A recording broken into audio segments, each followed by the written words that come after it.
Tonight on The Wrap, the King breaks ranks with Andrew, as police consider if the former prince should face a criminal investigation over his links to Jeffrey Epstein.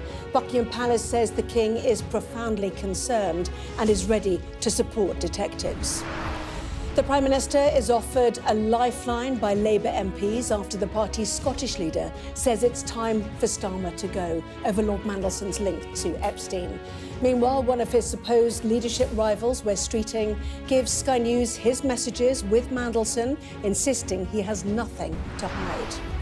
In Washington, Epstein's former girlfriend, Ghislaine Maxwell, angers members of the US Congress as she refuses to answer their questions unless she's granted clemency by President Trump. Also ahead, why won't it stop raining? As the UK continues to see showers every day so far in 2026, forecasters tell us it's not over yet. Well, we discuss the day's biggest stories with Kevin Maguire and Sonia Sodha. Apologies, Selma Shah. Plus a first look at the front pages of tomorrow's newspapers.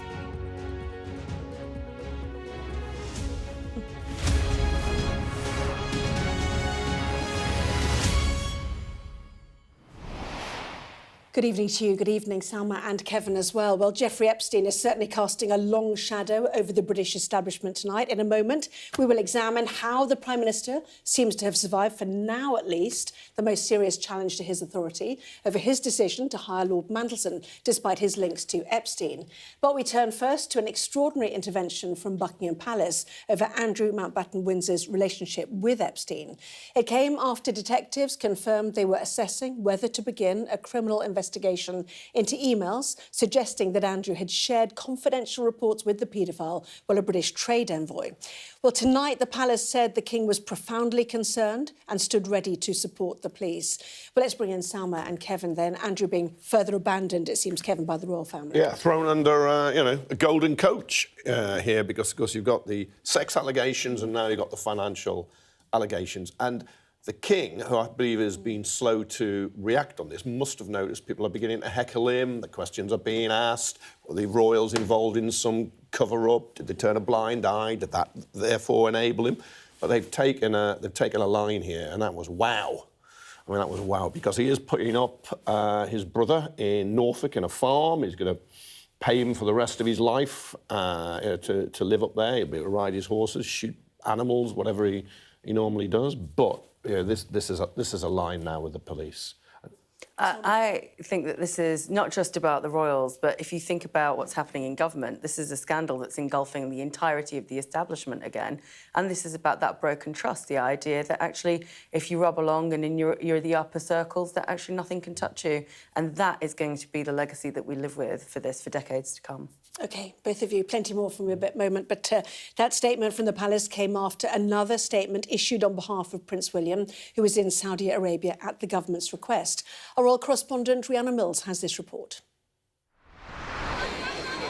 You wonder if this was the final straw.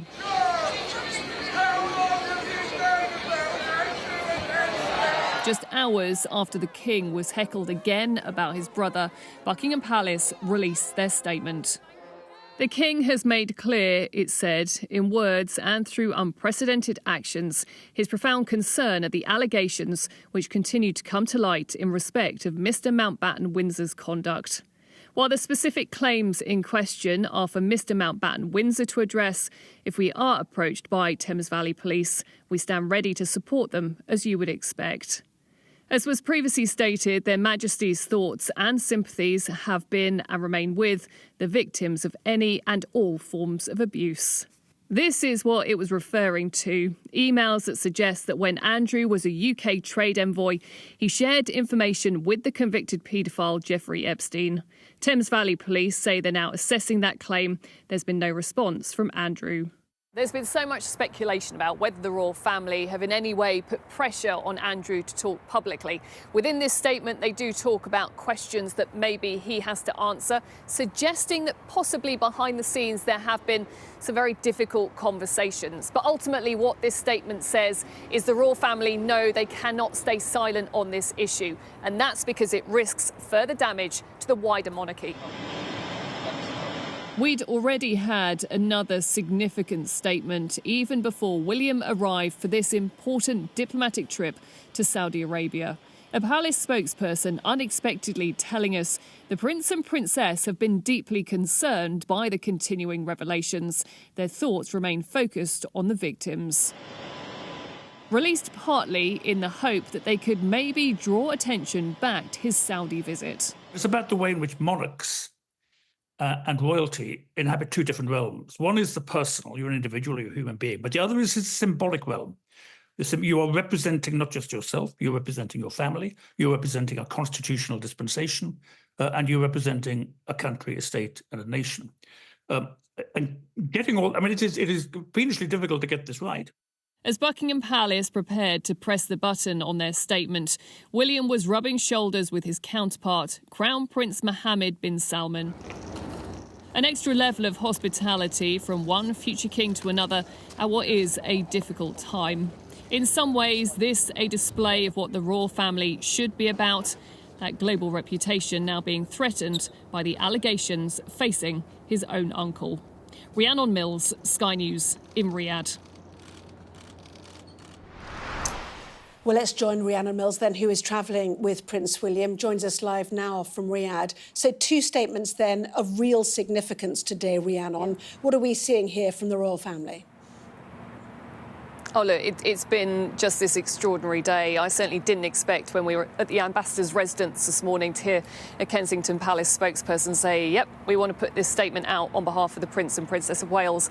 And then this evening at 6 o'clock, bang, we had that statement from Buckingham Palace. I've had some interesting conversations this evening. Palace sources saying to me, actually, the King can deal with the heckles, but what has shifted is something significant over the weekend. New facts meant that they had to put a new response out there, and you can't underestimate the fact that they obviously felt it had to happen now, because usually when we're on these kind of important diplomatic overseas tours, every effort is made to make sure that nothing is done to overshadow these visits. And of course this evening, what are we talking about again? The Epstein files, Andrew, and we are not talking about why William is here in Saudi. And Kevin, you were talking about the shift, this idea that he's been thrown under the bus. Presumably people are concerned about his mental health, aren't they? You know, isolated now in Norfolk. But, I mean, the line's got to be drawn, has it? Because ultimately it is the monarchy and the royal family itself that has to be protected at all costs. Yeah, I suppose you have that choice. Do you protect the family or do you protect the institution? They now seem to be protecting the institution. But, Rhiannon, why don't they put out statements in the name of Charles and the name of William? You know, they say, look, this is from Buckingham Palace, this is from Kensington Palace. Why don't they have it in their names? Do you know what? I think there's been this important kind of thing this evening where they've said, look, the King has very clearly said they are disturbed by these ongoing revelations that are coming out. But actually, if they're approached by the police, it'll be the royal household who respond. What's been so interesting, though, about the conversations I've had this evening is, look, no one is downplaying any of the sexual allegations against Andrew. The palace keep talking about the importance of the victims. But what has shifted is the fact that actually, if Andrew was giving those secrets, that information, to Epstein through his work as a UK trade envoy, this goes to the real heart of what the royal family is all about, not doing the job for personal gain, but ultimately representing UK PLC. And look, you have to remember, 15 years this has been looming over the royal family. First, it was Andrew's mother who had to grapple with this. Now it's his brother.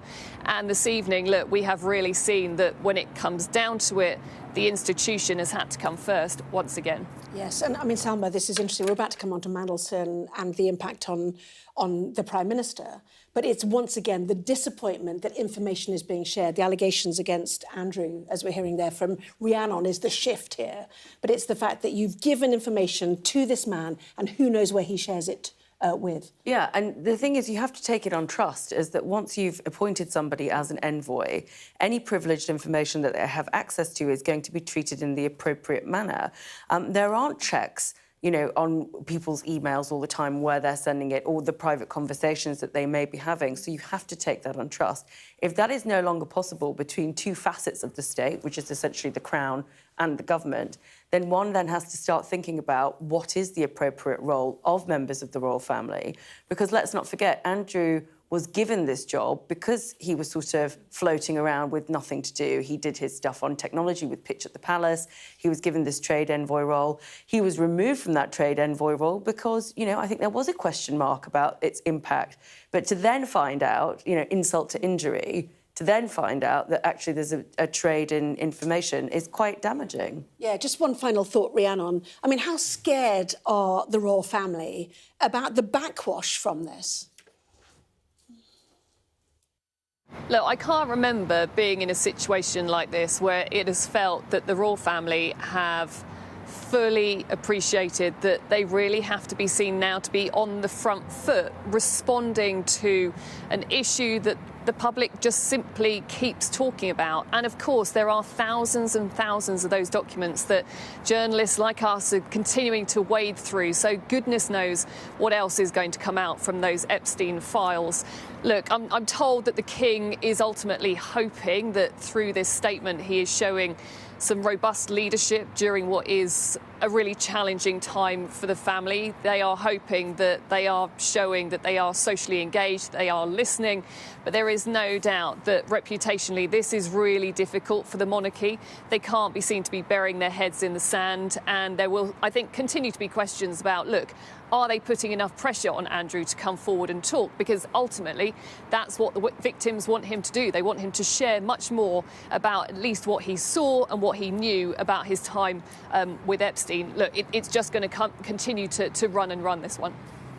Yeah. Rhiannon, you've got more days ahead of you. Thank you very much indeed for joining us there in Riyadh. Run and run it will, certainly. And let's take a look at the front page of The Sun, shall we? It is the lead for them. As you can see, King will help cops on Andy.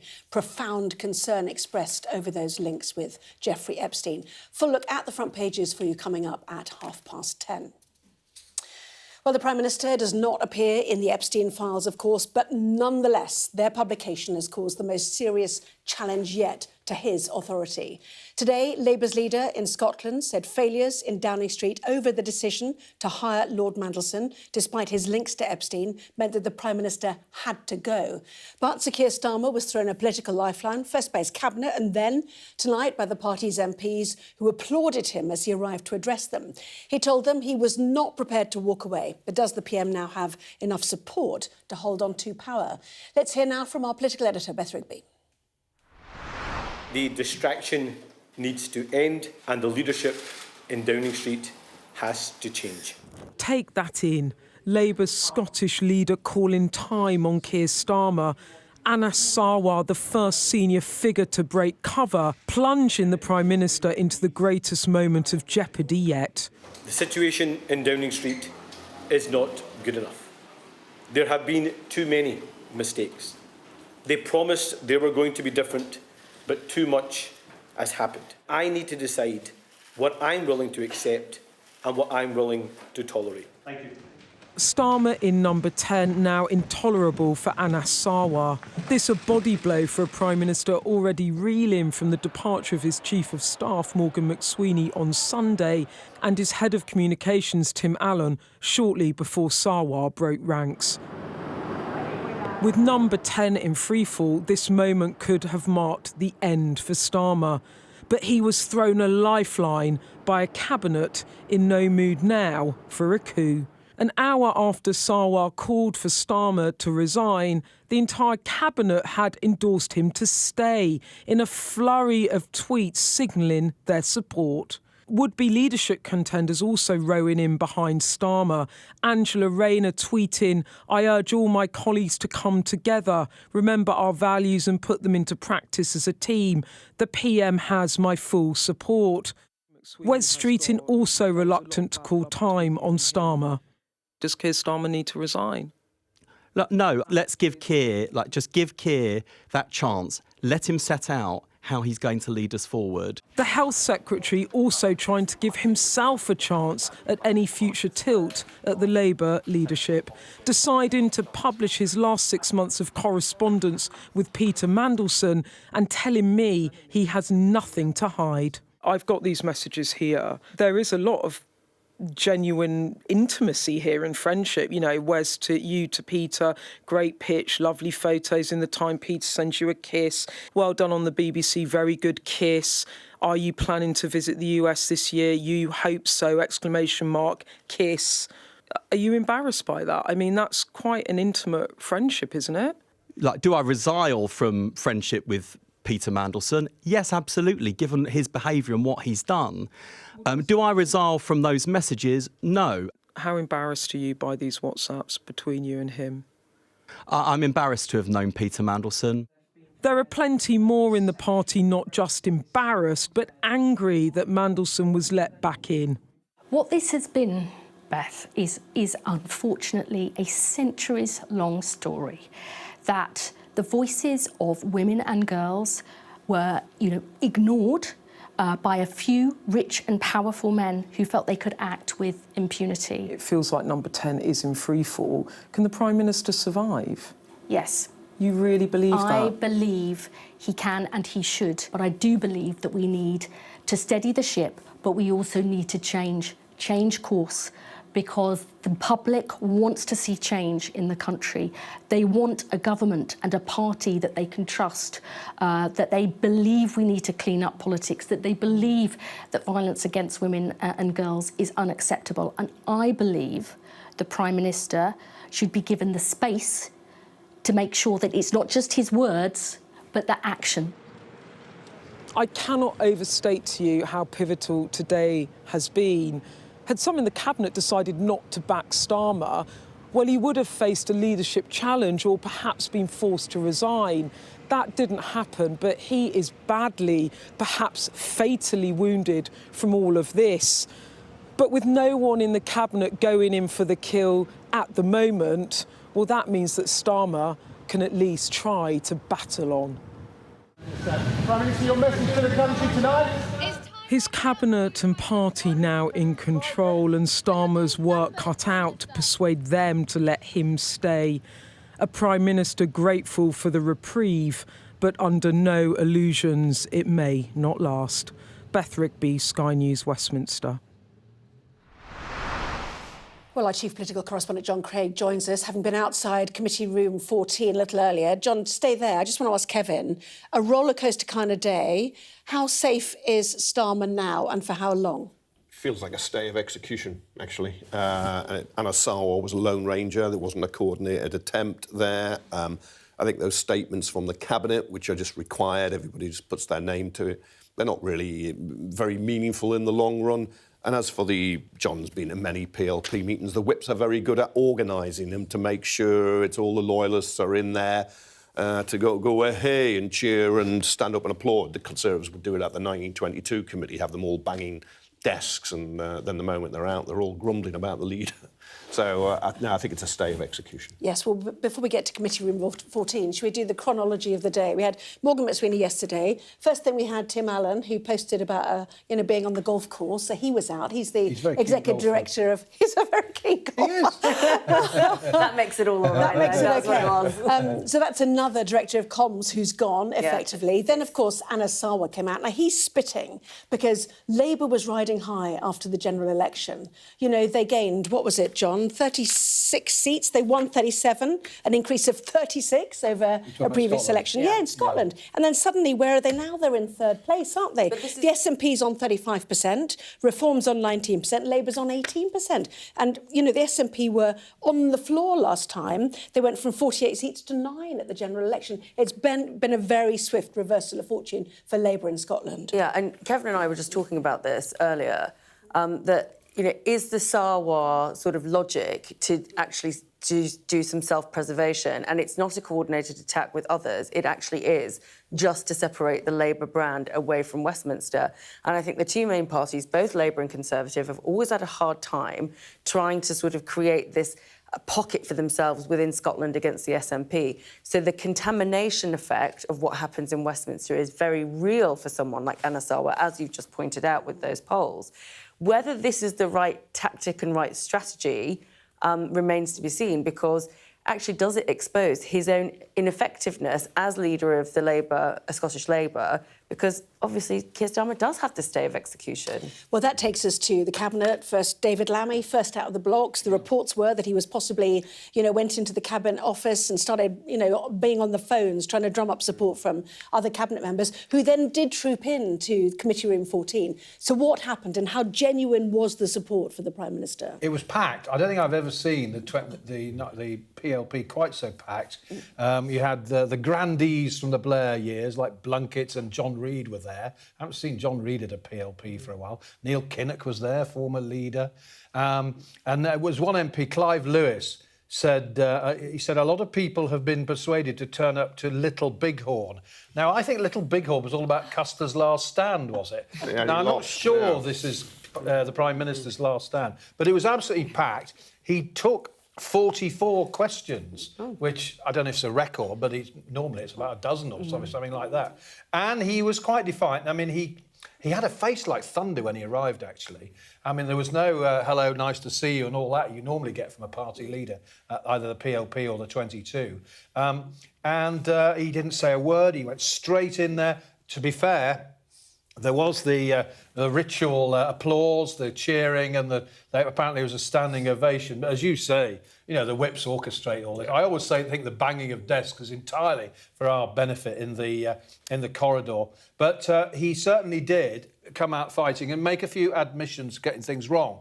For example, he started by saying he took full responsibility for the Mandelson appointment. The decision was wrong, he said.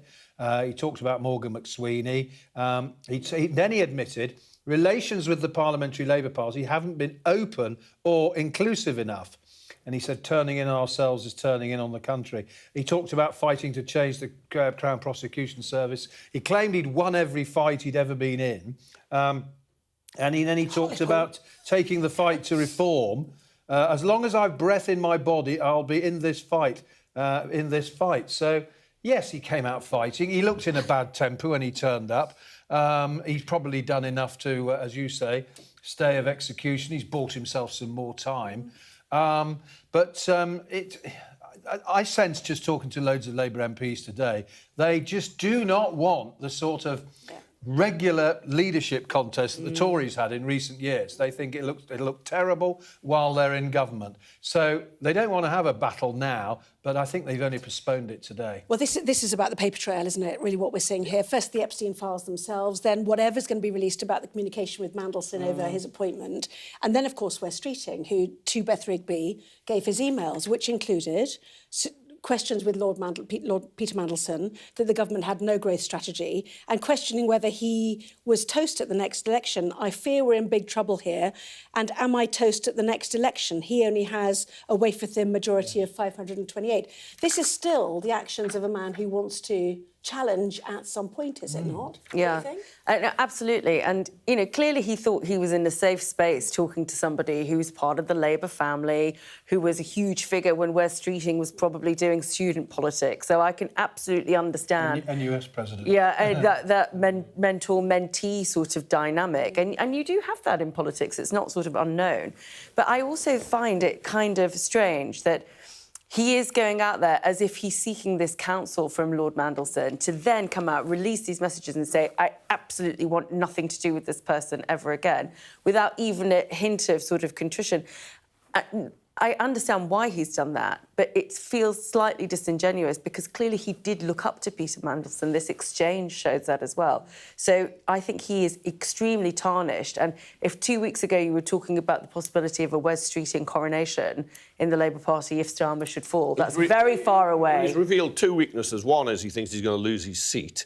And the second is he was close to Mandelson, whatever he says. There's a lot of other interesting stuff in these messages. For instance, he thinks Israel's been committing war crimes in Gaza, which is not the position of the UK government. So that's quite explosive. But he's said by another cabinet minister to think that Labour's in power very rarely and this is going to be a wasted opportunity unless he is the Prime Minister. Of course, he's incredibly ambitious, and there's nothing wrong with being ambitious, but how you do that, and whether you'd be better than Starmer, and whether you can take over without having to have a general election, and whether people would want you, all questions that have to be asked. But and I'm sure Keir Starmer will be wanting them asked more and more, and he'll want the conclusion to be no, stick with me. I tell you who had a big smile on her face tonight. That was Angela Rayner, turned up in this very bright pink suit, very friendly, very chummy, big smile. Just had her hair done and we saw the video. Yes, I know. Yeah, that's not an indication of anything, by the way, having Getting our armour on, ready. Well, in Washington, of course, Ghislaine Maxwell, the convicted ex-girlfriend and associate of Jeffrey Epstein, angered members of the US Congress after refusing to answer their questions about the Epstein files. Her lawyer said she would only testify under oath if President Trump gave her clemency, meaning a pardon or a reduction in her sentence. Well, let's bring in our US correspondent, James Matthews. And James, you were on Capitol Hill. Presumably they were furious. They got absolutely flattened nothing out of her. That's right, yeah, the Fifth Amendment, that's what she pleaded, which allowed her to say nothing. And what we did here was from her lawyer, and as you say, she's saying, look, give me a pardon and I'll tell you the whole story. Only President Trump can do that, and he's not a man who has ruled it out. Indeed, just towards the tail end of last year was talking about consulting the DOJ. So it would appear to be something of a possibility, and Maxwell is clearly trying to play on that, this business of saying President Trump and President Clinton are guilty of wrongdoing. The Democrats on that oversight committee who were watching her appearing virtually today, they say that's a play for both sides of the political divide. They described her as being robotic in her appearance today, unrepentant, showing no remorse. But she has angered. You know, you're looking at pictures there, that's 2020, pictures inside that New York jail cell in her orange prison garb. She has angered the victims, and I can read you some of a letter which has been drawn up by the family of Virginia Giuffre, one of Epstein's victims. They address it to Ghislaine, and they end it like this. Ghislaine, you deserve to spend the rest of your life in a jail cell, trapped in a cage forever, just like you trapped your victims. So that's Maxwell, but she wasn't the only name being discussed today. And Ro Khanna is a Democratic member of this House committee, and he's not a nobody, Ro Khanna. He's a representative, one of two who was behind this Epstein Transparency Act, which led to publication of the files. I asked him about Andrew Mountbatten Windsor and Mandelson. He started talking about the King, King Charles. Have a listen to what he said. Well, the King has to answer what he knew about Andrew. And just stripping Andrew of a title is not enough. I mean, Andrew needs to come before our committee and start answering questions. I mean, look, if you have allegations of raping a young girl, I don't think the appropriate punishment is you no longer get to be a prince. There's got to be more than that. Do you think the royal family must have known something they're not telling us? They need to answer, the King and Queen, and I don't understand. I mean, I don't understand the British custom, but what's up with this, that you're going and someone's asking the Queen a question, the Queen is offended that she's being asking a question? I mean, come on. She wears the same clothes, she eats the same food, she's just a human being. She needs to answer the same questions anyone does.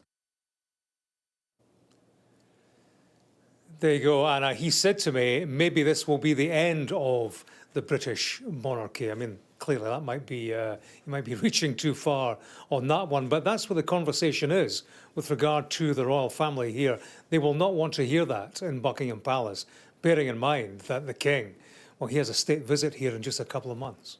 Yeah, very interesting. James, thank you very much indeed for that. I mean, you know, to be fair, Ghislaine Maxwell did speak to the President's lawyer, Todd Blanche. She did move jails after that. Some on Capitol Hill calling her to move swiftly back to maximum security if she stays quiet. And it is also extraordinary that with everybody who's named in these Epstein files, it is a woman who's the only person serving jail time. Anyway, what do you make of what James was saying there? It's like, wow, isn't it? It's just getting bigger and bigger. It's gathering speed. It's not slowing down. There are all these documents, they haven't all been through yet. When even in the States you're getting the king, what did he know? Not just here. It's just picking up, and it probably explains why Buckingham Palace has finally tried to get ahead, because in the past they've always been defensive. They've been late in taking away the titles. They've been late moving him to Norfolk. They did pony up the 12 million or so estimated to go to Virginia Guthrie to keep Andrew out of court. There has been something of either a blind eye or covering up, and I think that's why the questions are coming, and they know they can't avoid answering them anymore. But this bill that was led by the Democrats in order to reveal the files that are still very heavily redacted, which was always the concern, it was about sort of understanding, to a great extent it was political, and it was about understanding Trump's involvement with Epstein. Now, we still don't really have a lot of clarity on that, even though we know President Trump was mentioned several times. So there is complexity on complexity about this. So Ghislaine Maxwell has in her power today more information that she could offer. That is within her gift, within her power. She clearly wants to get, as we've seen, the clemency. But what could she potentially reveal about some or any or all of these people, whilst you could potentially implicate the current president, a former president in the form of Bill Clinton, and indeed the king, who is going over for the 250th anniversary of independence? We need to move on. I mean, the Clintons will be giving evidence quite soon, won't they? Yeah. Did you have one very pithy sentence? No, I just imagine in order to get her pardon, she'd have to say she has nothing on Trump. I mean, he is incredibly transactional. He's not ethical. He's not somebody renowned for searching for the truth. He wants to clear his own name. Time to say association does not lead to implications absolutely. for all of them, or T and C's apply. Yeah, T and C's. Lots more still to come. Taking a first look at the front pages of tomorrow's newspapers. Back in a moment.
The best thing about being a Sky News journalist? They call him the king of the jungle. Being a Sky News journalist. Yusra al-Baghir has this report. And this is what's left of it. As a woman of colour, how did the Harris campaign speak to you? People risk their lives to speak to us for this report. Mr. Zuma, Sky News. We're trying to see as much as we can. Well, it's time now to see what is making the front pages of tomorrow's newspaper. So let's take a look, starting with The Sun, which leads on the news that King Charles has said he will stand ready to support the police if approached over claims that Andrew Mountbatten Windsor shared confidential reports from his role as government trade envoy with the child sex offender Jeffrey Epstein. It is the same story for the front of the Mirror with the headline, King will help police. And a similar front page too on the front page of the Daily Star. The Financial Times leads on Starmer's defiance against calls to resign. Some allies of the PM have accused Wes Streeting of encouraging the Scottish Labour leader in calling for Starmer to step down. The Telegraph also focusing on this, saying that Starmer allies have accused Wes Streeting of a number 10 coup. On the front page of the Metro, how long, suggesting that Starmer's survival in number 10 may be only temporary. The Guardian leading on the Cabinet, rallying around Starmer as he told MPs in a meeting this evening that he's not prepared to walk away. The Express takes the view that the Scottish Labour leader Anna Sarwar's call for Starmer to resign marks the final nail in the coffin for Starmer. And the Daily Mail focusing on the silence from Cabinet for 24 hours before finally rallying around Keir Starmer in support, suggesting that the Cabinet was bounced into it. So let us talk more. Let's just kick off with what is our lead story tonight, which is in your paper, the Daily Mirror, from the King will help the police over Andrew. Yeah, it's interesting because you see the split between the papers and what you lead on, whether it's the Royals or Starmer, and the three red tops, the Mirror, Sun and the Star, have all gone for the King, just because it's extraordinary to get that statement from Buckingham Palace. But it kind of feels like a watershed moment. And I think they've had a lot of criticism. We could see it's been mounting over their handling, and all of a sudden I think they've realised the gravity. And it's interesting because sometimes cases involving women who've been trafficked in sex are more difficult to prove than passing on financial documents, which is why we have such low rates of convictions in sex crimes. But if you can see if those documents are there and the emails are there, it's probably a lot easier to nail him. And I think it probably means the Palace have just realised let's be honest, he's a wrong 'un. And he's a wrong 'un, he's a bad 'un. And that's it. And what do? They keep trying to protect him, cover up for him, just try and push him aside, or do they realise now they've got a serious problem on their hands? Because the whole hereditary system is you get the family. That's what's always been wrong with it, actually. He's denied any wrongdoing. More T&Cs, he's specifically done that. Do you think they've only just realised, because they've been strong, they've removed him from his home that he's lived in for 20 years, they've taken away his titles, his roles, they've taken away everything from him, they've taken away his old life, effectively? I think the issue here is that the more we see of this and the more revelations that come out, the worse he comes off. So if we'd seen all of this right from the beginning, then maybe the punishment would have been removing the title of Prince and removing him from his home. But these are new allegations after he's been punished already. And then I also think that there's a question of accountability. That, of course, when you've got your titles from an inheritance, you never really are accountable to anyone for anything, which is why the idea that, the King is going to send his brother to the police is quite an incredible one, because I don't think anybody in the royal family has ever been that accountable before, but they must be, because this is appalling behaviour. And I'm a monarchist. I believe in the institution. But it does jar, if you've always believed and you show the appropriate deference, to see this kind of behaviour. If we lived in a more robust democracy, there would be a parliamentary hearing with Andrew and the King invited to give or required to give evidence, just as the Prime Minister and Peter Mandelson are being held to account. No, absolutely, and it's quite right they are. But this institution, which is supposed to represent Britain, they would be held to account. They'd be calling for the late Queen's papers on why they decided to pay £12 million to keep him out of court. OK, well, the three red tops going on that story, as you said. Elsewhere, it really is this rollercoaster day for Keir Starmer, which is making the lead, including the Daily Telegraph, Kevin, which is streeting accused of a number 10 coup.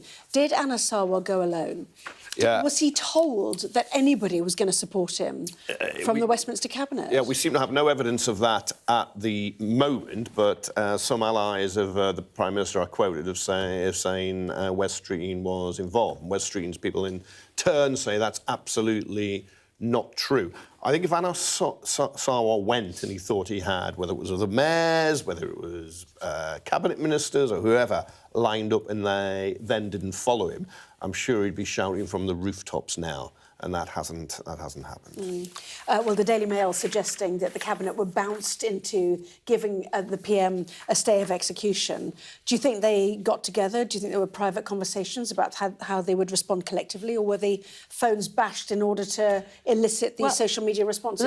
Let's not forget that this stuff is stuff of legend. When Mrs. Thatcher was dispatched as Prime Minister, you know, there've been endless plays and, you know, books and scripts that have been written about this. So the idea of staging the way that you sort of have a coup is obviously planned out meticulously, and that's why there was this strong reaction from Number 10, and that's why the Mail has this great headline that says the Cabinet were bounced into it. So they got them all there collectively and said, OK, well, put your head above the parapet, which, of course, none of the contenders will want to do, which is why they've come out, including Angela Rayner, and been terribly loyal about everything, because nobody wants to wield the knife. They want to get somebody else to do it. Which takes us to The Guardian. Rayner for Leader site briefly appeared online.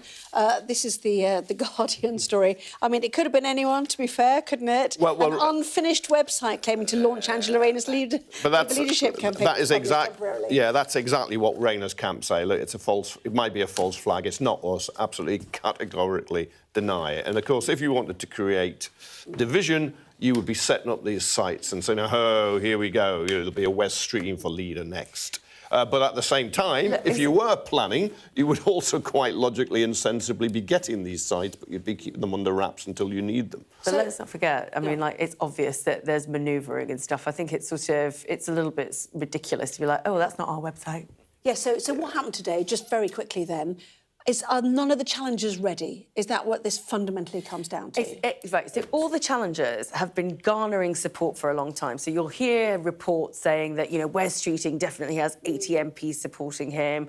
Angela Rayner's not done yet, even after the stamp duty issue, and she's coming back and she's galvanising support on the left. We obviously had that sort of weirdness with the Gorton and Denton seat where they thought that Andy Burnham might come in and take it and was nixed. So we know that this manoeuvring's been happening for a long time. It's just when you go public with it. And I think that is the question for everybody as to when they strike, what's their maximum opportunity. I think contenders are looking at other contenders and they're all kind of looking around at each other thinking who's going to go first. I mean, the conversations have been had because I've heard from a cabinet minister who's told me some of the conversations. So, yes, they are there. Yeah, tell us. Conversations about who's getting ready to go and who thinks, look, there's very few Labour governments. They think Starmer is messing it up, so to try and salvage it, somebody else has to go. Is it 6 Labour MPs and only 3 have won an election from opposition? The leaders, Yes. Clear majorities. Only Attlee, Wilson, Blair and Starmer, Yeah, I'd like to keep you on your toes, check those questions. Right. We're going to move on, if you don't mind, to the front page of the Financial Times.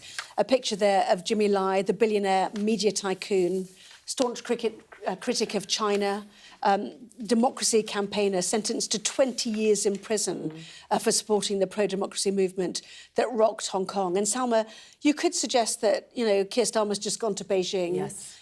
He delivered a massive and controversial new embassy to China, and this is what Britain gets in return. He's a British citizen, and his son has spoken out, which we'll hear in a moment. Yeah, I mean, this is a real slap in the face for the British government because Sir Keir Starmer raised the issue of Lai's incarceration.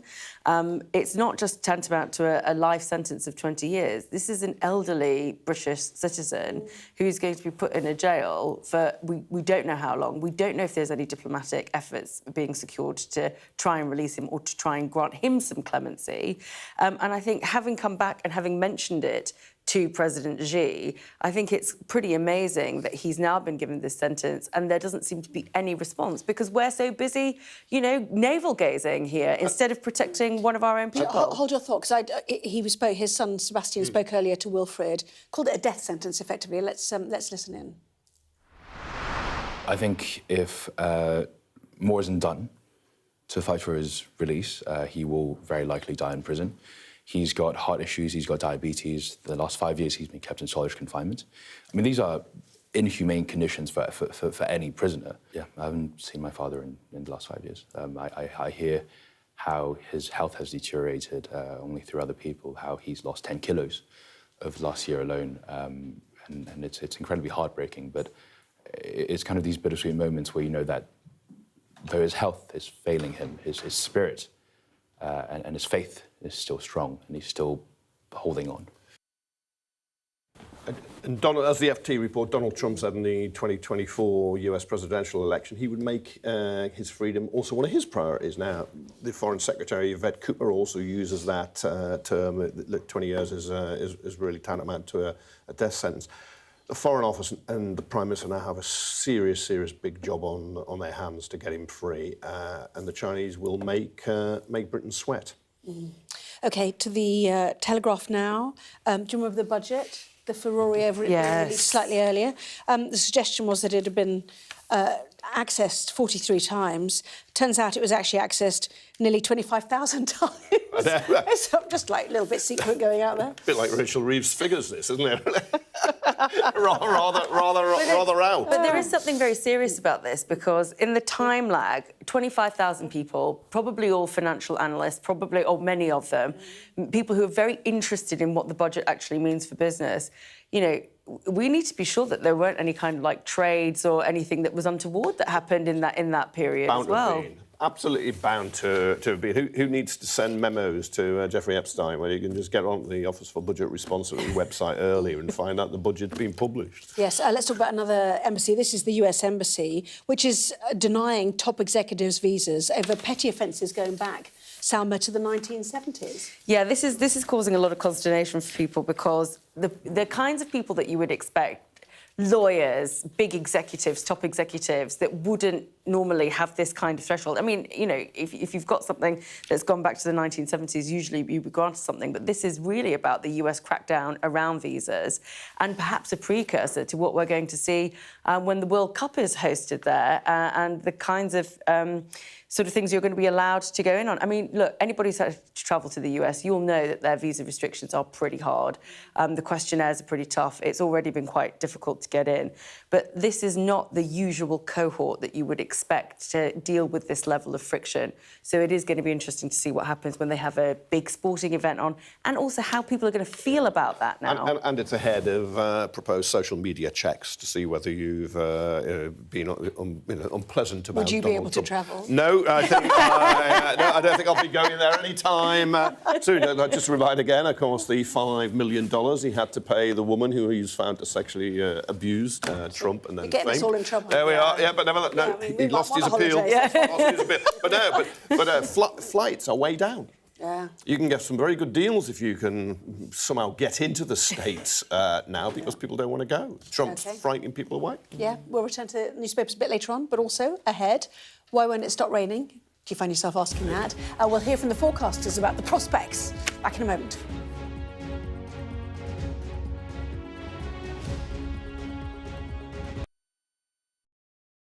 The best thing about being a Sky News journalist... Hi, darling. Beth Rigby, Sky News. Is being a Sky News journalist. You said to people, I'm not coming back for more, but you have come back for more. Well, let's kick off and make a statement. What can our Prime Minister say to you to not impose tariffs? He's coming out! What more do you need? Big stories don't always come from big cities.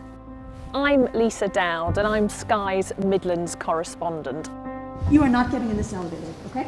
The judge made it very clear that she could see no justifiable reason why Sakulas wasn't here facing British justice. I promised I would get him justice. Free, wherever you get your news. This is what they're up against. The wind is the really big problem. It is back-breaking work and the smoke is thick. It's been working well. Water levels are dropping, but no one knows what impact further rain will have. What would you do if this place wasn't open? This is the exact spot in Nottingham where their 19-year-old son, Barnaby Webber, lost his life. I just think it's so cruel and so harsh. It's really scary. We're terrified. In this community, I'm told that everybody knows someone affected by COVID. Hopefully this will be the last wave. Sky News gets the full story first. Change seems tantalisingly close in this corner of the UK. Wales was the first to introduce the plastic bag charge. It's legal to let go. Set the speed and take the hands off. It's almost driverless, but not quite. Hans is a highly trained police dog. The force is incredible. It's really frightening, actually. This is my patch, my specialism. It's also my home. What's the best thing about being a Sky News journalist? Who's funnier? Being a Sky News journalist. A special edition of The World with me, Yalda Hakim. Pakistan had the right to respond. You're like, what? A historic day here today. Congratulations, this is a huge moment. But what happens now? What's the best thing about being a Sky News presenter?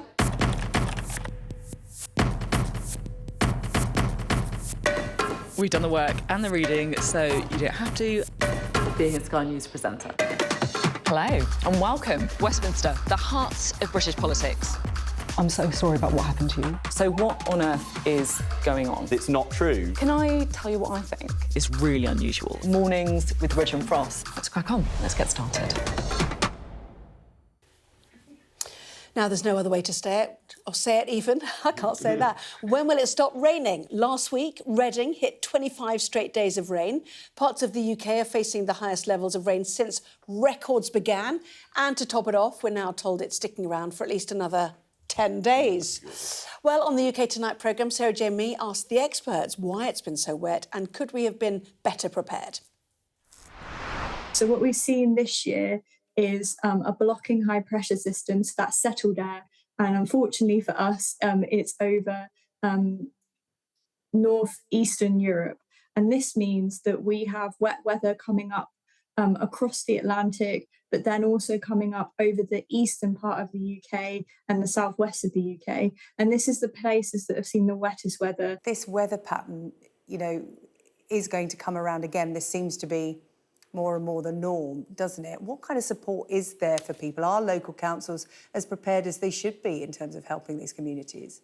No, they're not. Look, we've always had flooding, but we have never had flooding at quite this level of regular intensity. So what is now a normal year would have previously been considered quite a bad year, actually. And what's particularly terrifying is that that trend is not stopping. It's getting worse. Indeed so. Flood warnings, 109 parts of the country, shaping up to be one of the wettest winters in years. It's outrageous that some reservoirs are only 60% full, and one water company's only just lifted the hosepipe ban and urges caution. How dare you? Never rains, but it pours. Exactly. I mean, that really winds me up. Why not just build some more reservoirs? We just kind of, you know... This is a serious question about our infrastructure. So we know there are things that we can model about climate change, about flood risk, And, you know, you've just seen two professors there who are looking at this. How is it that we can't actually gather and galvanise this information and then transfer it into something that is reasonable and real, like infrastructure, like reservoirs, like repairs for water companies, making sure that there is access to clean water, making sure that the right flood insurance is in place, making sure that people are building in the right place?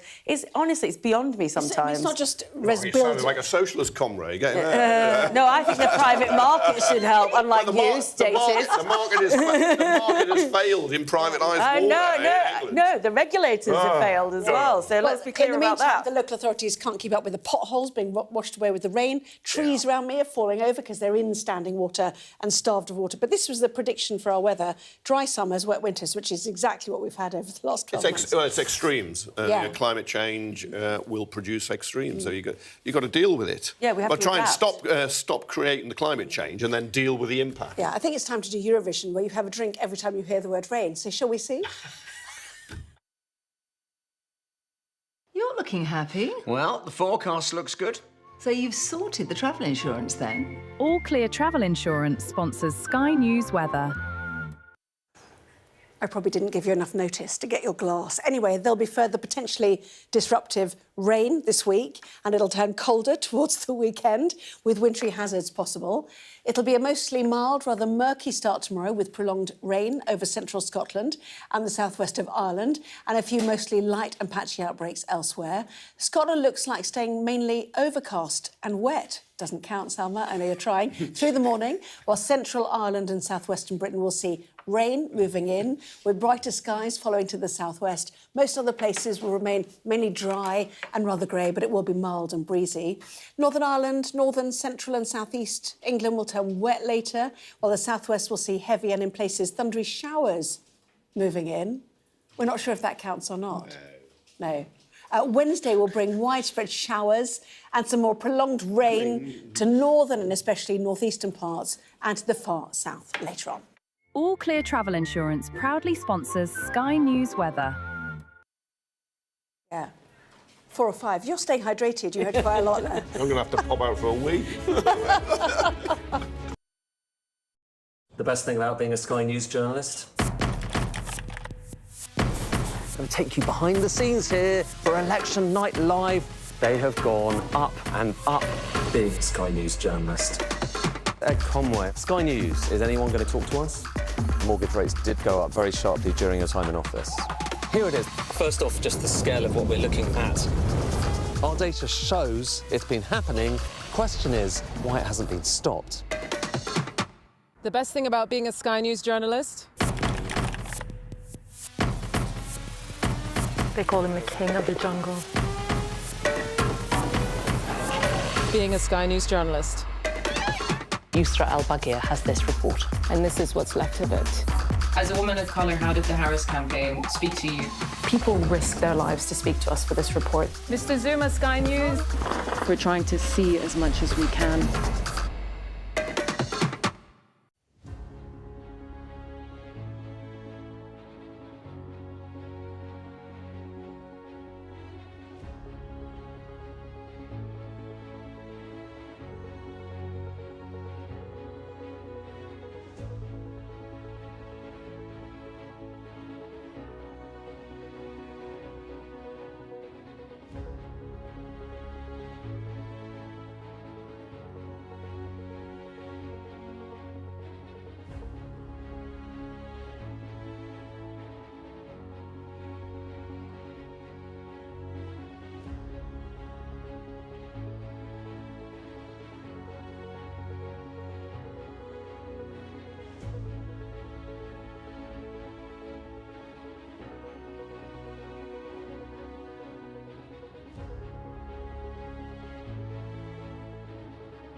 Tonight on The Wrap, the King breaks ranks with Andrew.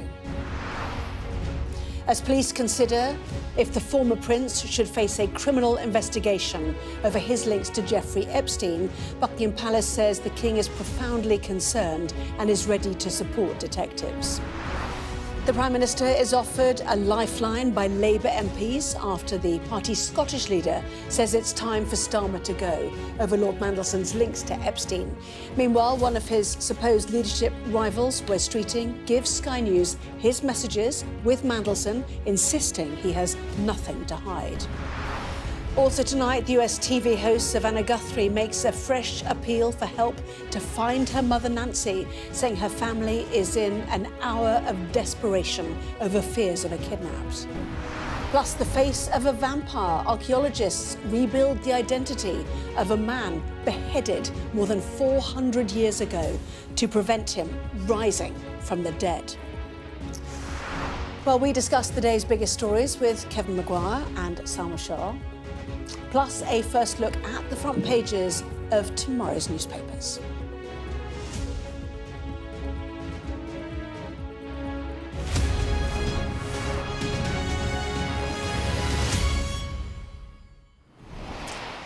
Well, good evening to you, Salma and Kevin. Welcome back to both of you as well. Jeffrey Epstein casting a long shadow over the British establishment tonight.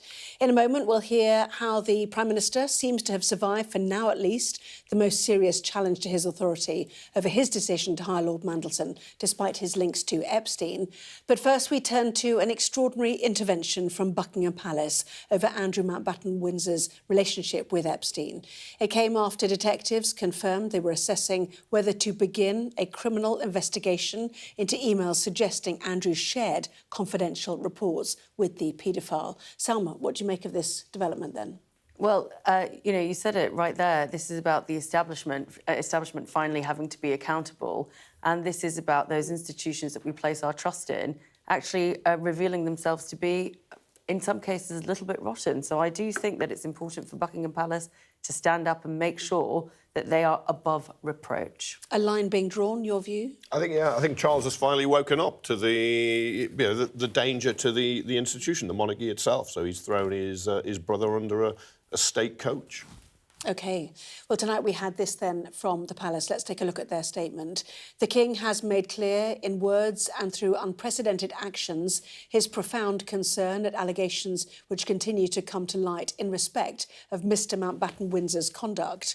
While the specific claims in question are for Mr Mountbatten Windsor to address, if we are approached by Thames Valley Police, we stand ready to support them as you would expect. As was previously stated, Their Majesty's thoughts and sympathies have been and remain with the victims of any and all forms of abuse. Well, let's look more closely then at the allegations that Andrew Mountbatten Windsor shared confidential reports with Jeffrey Epstein. Here is our data and forensics editor, Tom Cheshire, with more. Police are assessing new claims about Andrew Mountbatten Windsor as a result of these emails from the latest Epstein files. So, what's this all about? Well, for a long time, Andrew, Prince Andrew as he was back then, was a trade envoy for the British government. In November 2010, Andrew appears to have forwarded government reports to Jeffrey Epstein, only minutes after they were sent to him by an aide. There were visit reports for Vietnam, Singapore, Hong Kong and Shenzhen as a result of his trip to Southeast Asia. This is when Andrew is believed to have been staying at Epstein's townhouse in New York. Then, around a month later, there's another email.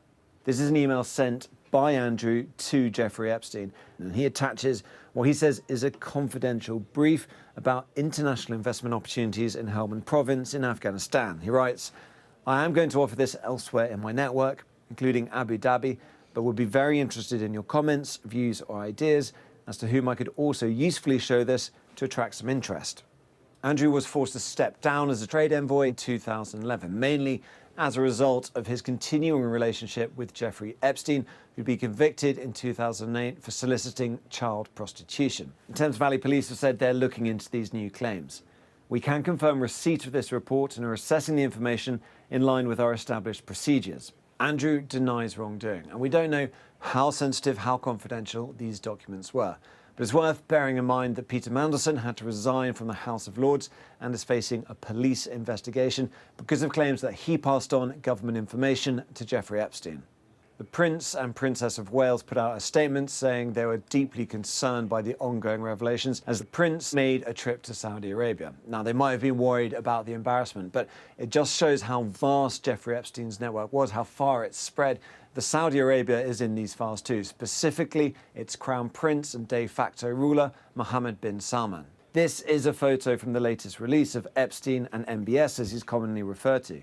We don't have any context for it, and merely appearing in the files is no suggestion of wrongdoing. We can't say for sure, but it appears to have been taken on November the 8th, 2016, based on other documents in the Epstein files. Epstein also talked of his relationship with MBS in this email, in which he suggested the Crown Prince could vouch for him. Tell him to ask Nathan Myhrvold or bin Salman. Now again, just appearing in these files is no evidence of wrongdoing, and we can't tell whether that's Jeffrey Epstein boasting or whether there was a more concrete relationship. For all the drip of news scandal, at the heart of this, though, are the survivors. And they chose the biggest American platform, a Super Bowl television advert, to put out this message. Because this girl deserves the truth. Because she deserves the truth. Because we all deserve the truth. And so we're left in this slightly paradoxical situation. We have millions of documents, a string of scandals, and the sense from the survivors that we still do not have the full picture. Well, let's bring in our guest then. How serious is this, do you think, now for Andrew Mountbatten-Windsor, or Mr Mountbatten-Windsor, as that King's statement said? I know it does jump out to you, and they would have been calling him His Royal Highness the Duke of York not so very long ago. I think it's really serious now. I think it's gathering steam, and we've had the allegations on the sex side, and now you've got the financial allegations to go along with it, sex and money. And the questions are just coming up and up and up. And I'm sure Thames Valley Police will go all the way to the Scotland Yard and the Home Office before they move. But I think it's very, very hard now not to conclude that they will have to question Andrew Mountbatten-Windsor.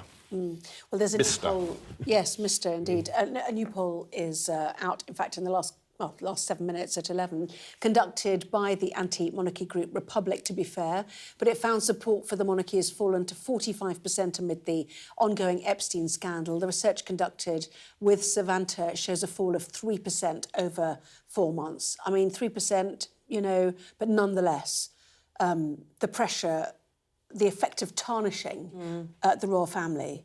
And, you know, the Queen always made absolutely clear, you know, they called it the firm, didn't they? But the monarch and the monarchy is what has to survive.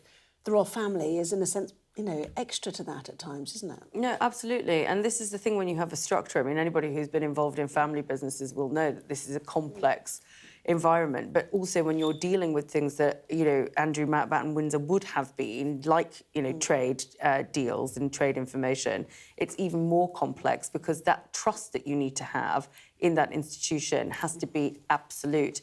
And if that trust is broken, then the deference that we pay to the royal family, that holding them up to a certain standard and believing in their sort of infallibility, if you like, almost like, you know, papal infallibility, if that's called into question, then what is the purpose of the monarchy? What do they actually stand for?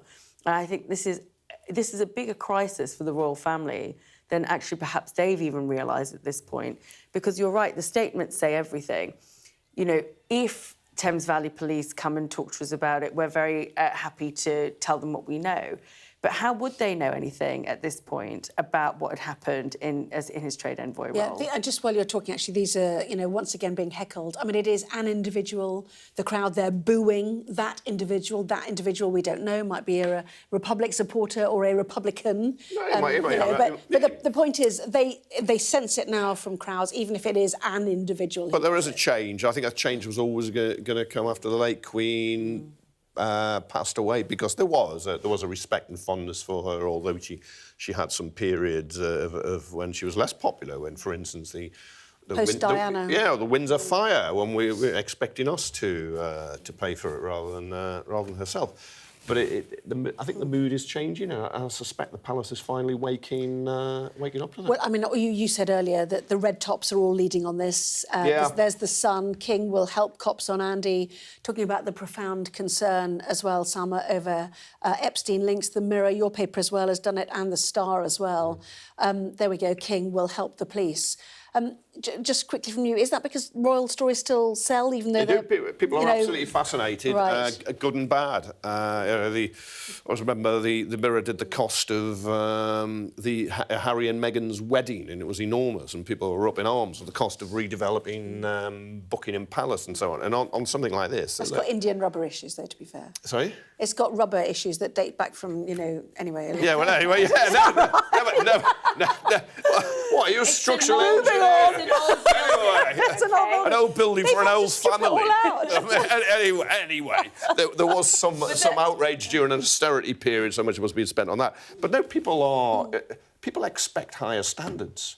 Exactly. I mean, and I think people are entitled to expect those high standards. I don't think they get them. But they're endlessly fascinating. The red tops are covering it because they're endlessly fascinating because they're public figures. And in many cases, lots of newspapers and lots of the media have strayed into their personal lives too, inappropriately. Well, we started the programme with how the Epstein files are, in effect, infiltrating the establishment. Let us move on to the Prime Minister. He does not, of course, appear in the Epstein files, but nonetheless, their publication causing the most serious challenge yet to his authority. Today, Labour's leader in Scotland said failures in Downing Street over the decision to hire Lord Mandelson, despite his links to Epstein, meant that the Prime Minister had to go.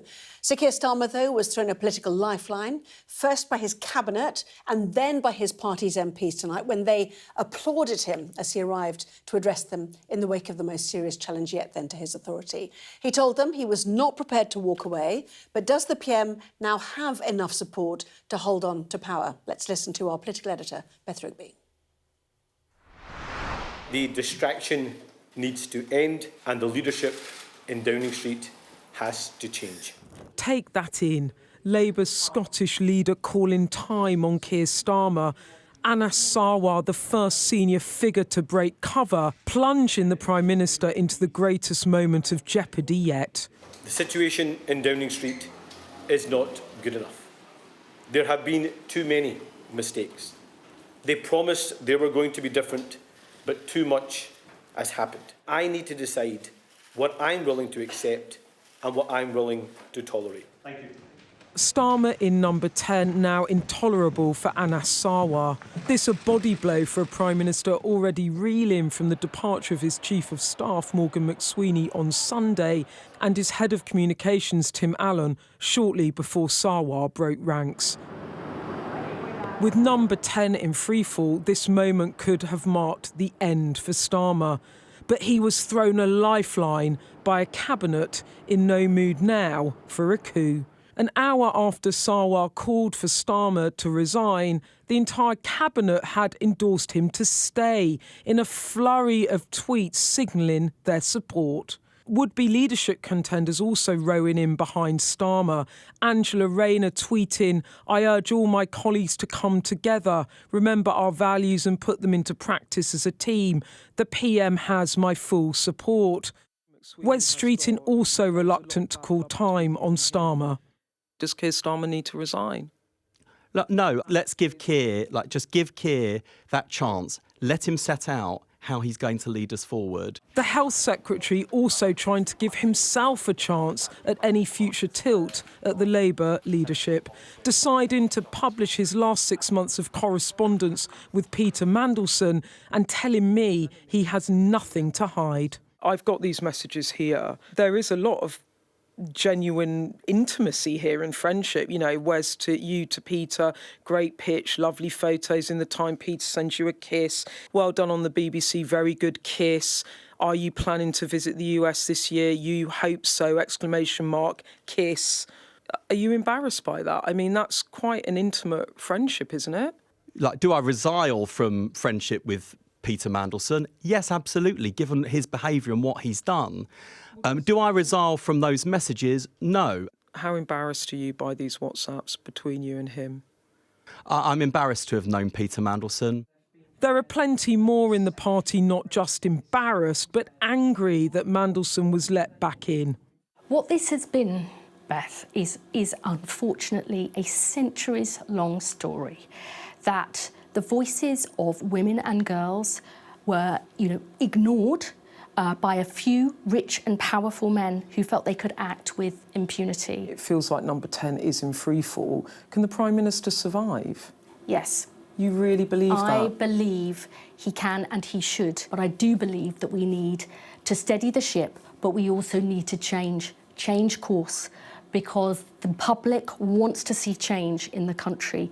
They want a government and a party that they can trust, that they believe we need to clean up politics, that they believe that violence against women and girls, space to make sure that it's not just his words, but the action. I cannot overstate to you how pivotal today has been. Had some in the Cabinet decided not to back Starmer, well, he would have faced a leadership challenge or perhaps been forced to resign. That didn't happen, but he is badly, perhaps fatally wounded from all of this. But with no one in the Cabinet going in for the kill at the moment, well, that means that Starmer can at least try to battle on. Prime Minister, your message to the country tonight? His cabinet and party now in control, and Starmer's work cut out to persuade them to let him stay. A Prime Minister grateful for the reprieve, but under no illusions it may not last. Beth Rigby, Sky News, Westminster. I think, Salma, you're having flashbacks of all of the times this happened to the Conservative Party, aren't you? Well, you were in government as well. So, yes. How precarious is his position tonight and what saved him today? Well, it's nice to know we're not the only ones that have the psychodramas, I will say that. How precarious is his position? Extremely, extraordinarily. We were just talking, as Beth's package was going out there, that it's not him that saved himself, perhaps. It's the fact that his opposition, his competition, aren't yet ready to move. So perhaps that is the reason that he's having this stay of execution. I find it quite interesting. John was here earlier telling us about what the PLP meeting sounded like from the outside, and this idea of Keir Starmer going in with some kind of soaring rhetoric, which is not really his natural style, winning over the PLP. This is just people biding their time, getting their ducks in a row, trying to work out what's next without upsetting the apple cart too much at this point. I was very struck, listening to Beth Rigby there, that Anna Sarwar said they promised they were going to be different, and they haven't. It's his party.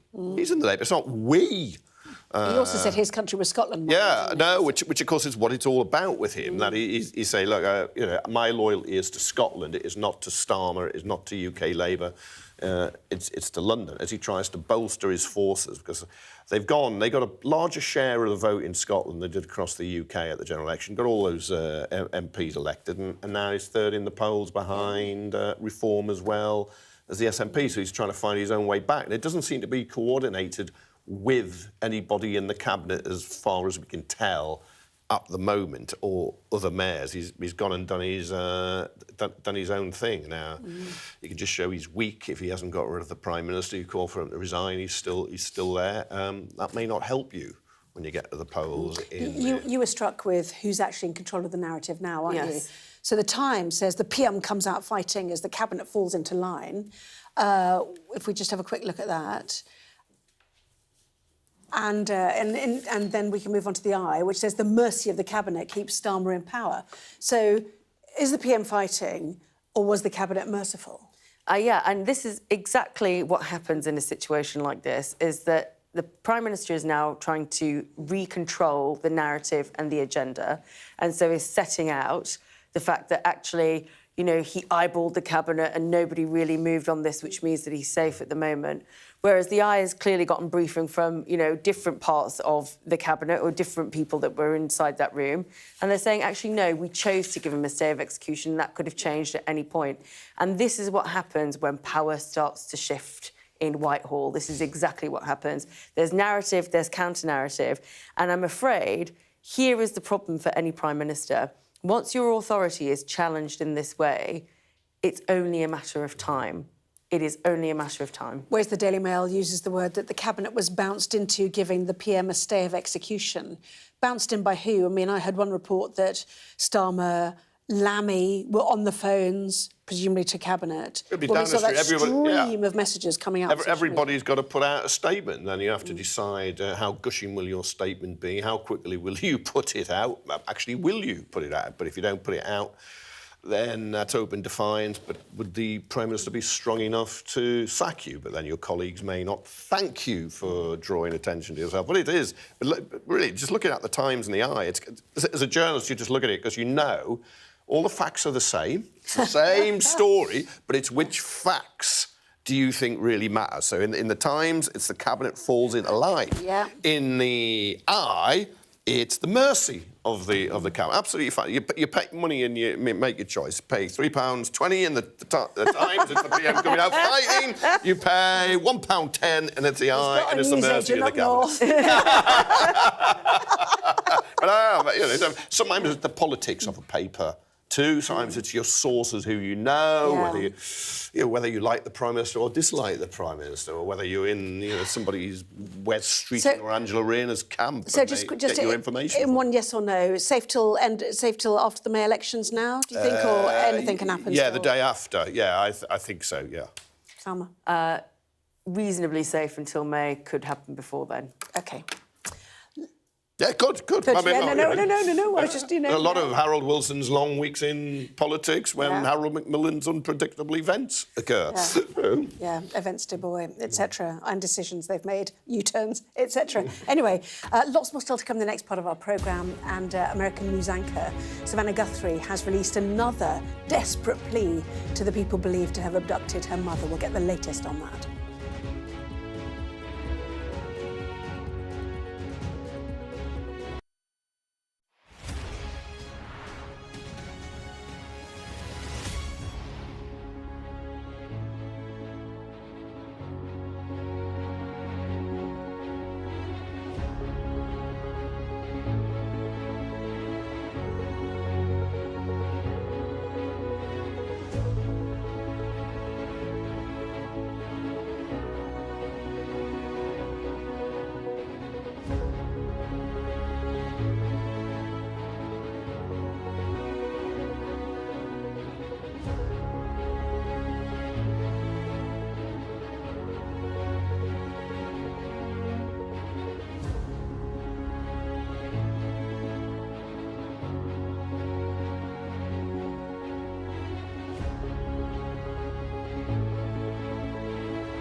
What's the best thing about being a Sky News journalist? Who's funnier? Being a Sky News journalist. A special edition of The World with me, Yalda Hakim. Pakistan has the right to respond. You're like, what? Historic day here today. Congratulations, this is a huge moment. But what happens now? What's the best thing about being a Sky News presenter?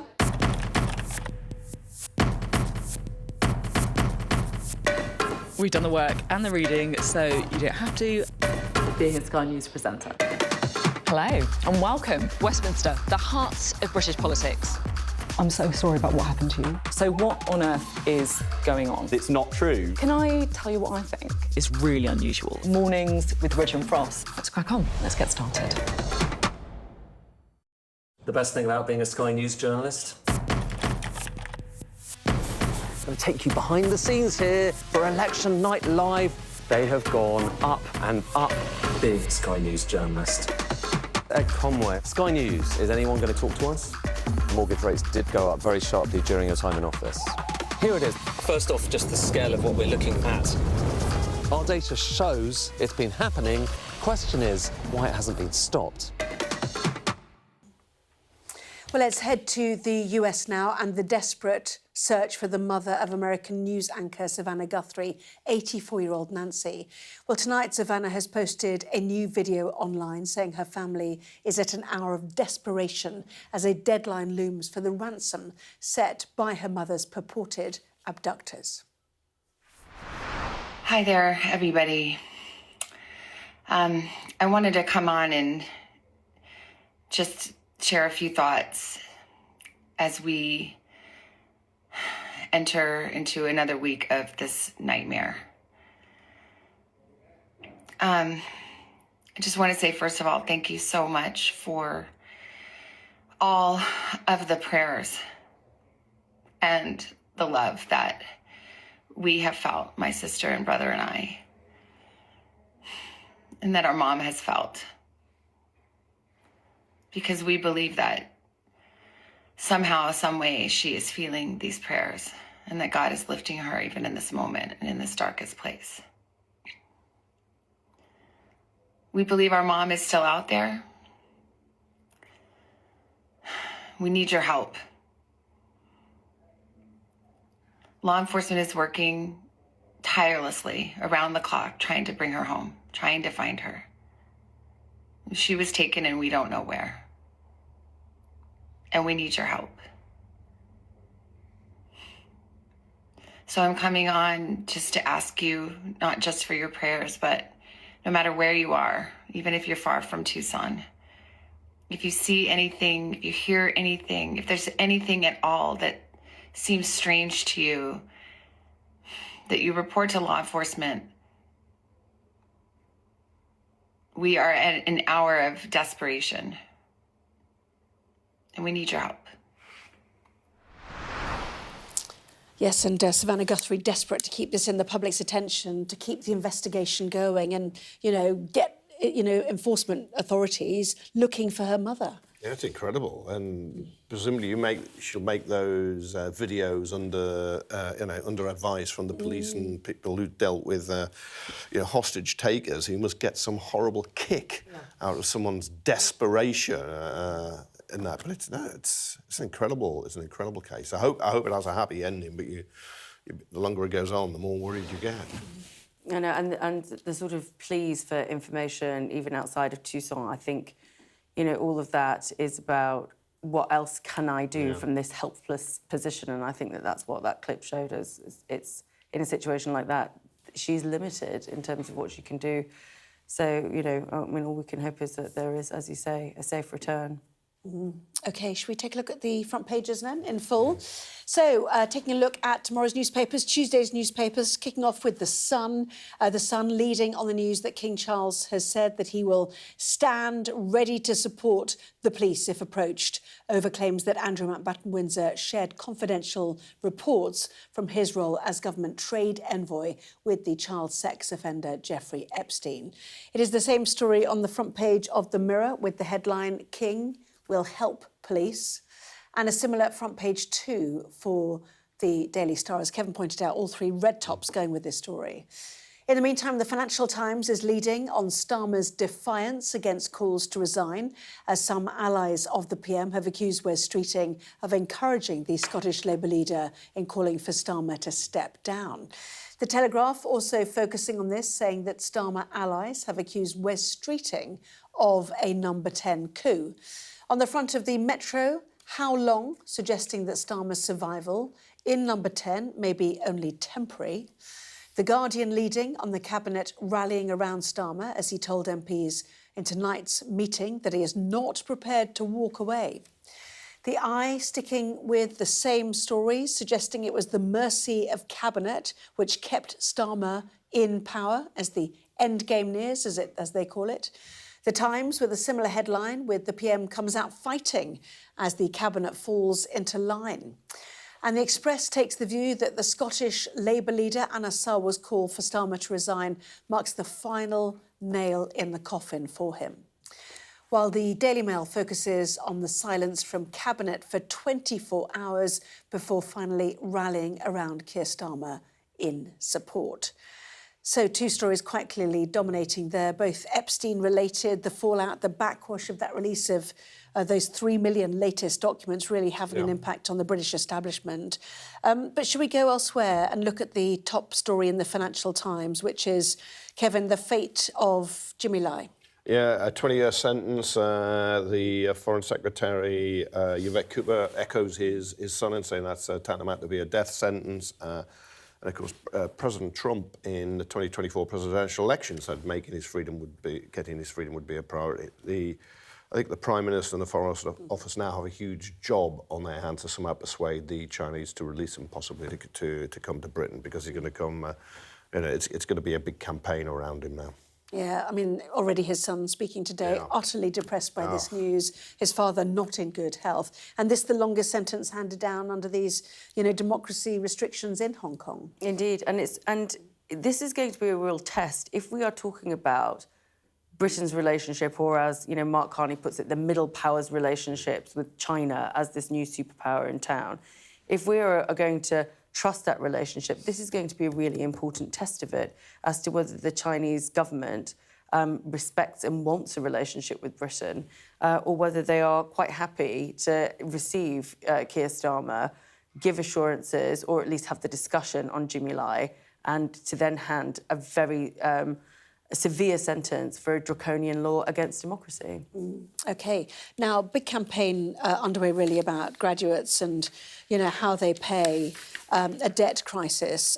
Graduates would vote for a party that ends the debt crisis for them. Most graduates, I mean, it was ever thus, if you remember the Lib Dems before the coalition and, the abolition of student tuition fees as a really big issue for the Lib Dems. But more than 80% said they had not been properly informed on the terms of the loans when they started university. Yeah, which seemed to be, the last government put it up to retail prices index, which is the higher form of inflation, plus 3%. So people are paying their loans and find out their debt's still going up. But this idea that graduates would vote for the party that ends a debt crisis, that will understand. I'm pretty certain Jeremy Corbyn promised to do it. He didn't get all their votes. He might have got a large proportion, but it's not the only way of winning the election, because, of course, it's very expensive. Although as somebody who had a free university education, I would like us to find a way so people are on charge. But it's gone up the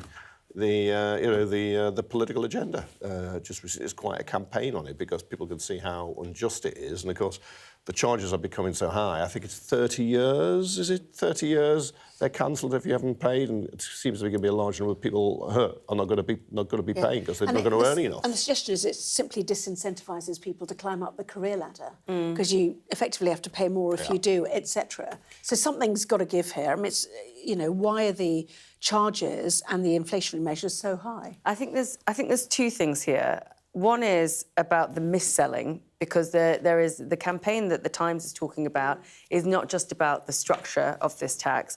It is about the fact that actually students weren't given the proper information about what kind of loan they were taking on. So I think that's a really important thing, because this is a state loan, and so that you're not mis-selling.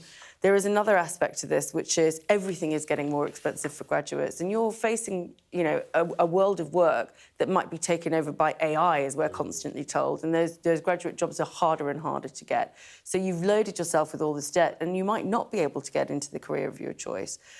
So what are we doing about the whole education picture? And are there other routes to success? Higher value apprenticeships, for example, other things within engineering rather than the traditional routes. But I do think that the graduate tax system is the best way of getting this education. OK. Should we go to the Super Bowl? Don't know if you stayed up to watch the grasses and the, the Latin singing of Bad Bunny. Anyway, Trump not happy, as you might imagine.